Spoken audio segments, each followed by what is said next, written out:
என்னதான் தக்காளி தொக்கு மாதிரி கூடவே சுத்தினாலும் கஷ்டம்னு வரும்போது எஸ்கேப் ஆகுற டூப்ளிகேட் ஃப்ரெண்ட்ஸ் நடுவுல நாளைக்கு கல்லறையிலும் நம்ம கூட வரப்போற ஒரே ஒரு உண்மையான ஃப்ரெண்ட் யாருன்னு தெரியுமா?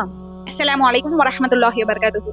அந்த உண்மையான ஃப்ரெண்ட் யாருன்னு பாத்தீங்கன்னா நல்ல அமல்களும் நம்ம தொழுகையும் தான். இன்னைக்கு ஃப்ரெண்ட்ஸ்க்காக டைம் ஸ்பெண்ட் பண்றோம், ஜாலியா சுத்துறோம், தப்பு பண்ண கூட சப்போர்ட் பண்றோம். ஆனா தப்பு பண்ணும்போது தட்டி கேட்காம நம்மள நரகத்துக்கு கூட்டிட்டு போற நெகட்டிவ் கேங் உண்மையான ஃப்ரெண்ட்ஸ் கிடையாது. யாரு உங்களை வாங்க சொல்லிட்டாங்க வாடா தொழ போலான்னு நல்ல வழிக்கு கூப்பிட்டு போறானோ அவன் தான் உண்மையான ஃப்ரெண்ட். அப்படிப்பட்ட நல்ல ஃப்ரெண்ட்ஸ் கூட வச்சுக்கோங்க, லைஃப் செட் ஆயிடும் இன்ஷா அல்லாஹ். இதை பற்றி அல்லாஹ் தன் திருமறையில் கூறுகிறான், அந்நாளில் நண்பர்கள் ஒருவருக்கொருவர் எதிரியாவார்கள், ஆனால் பயபக்தியுடையவர்களை தவிர அப்படின்னு சொல்லியிருக்கான். சோ முடிவா நான் என்ன சொல்ல வரேன்னா, நம்மளை சுத்தி இருக்கிற கூட்டத்தை வச்சு நம்ம கெத்துக்கு எடுத்துக்க வேணாம். நம்மளை சொர்க்கத்துக்கு கூட்டிட்டு போற நல்ல ஃப்ரெண்ட்ஸை தேர்ந்தெடுப்போம் இன்ஷா அல்லாஹ். நம்ம எல்லாருக்கும் நல்ல நண்பர்களை அமைய செய்வானாக.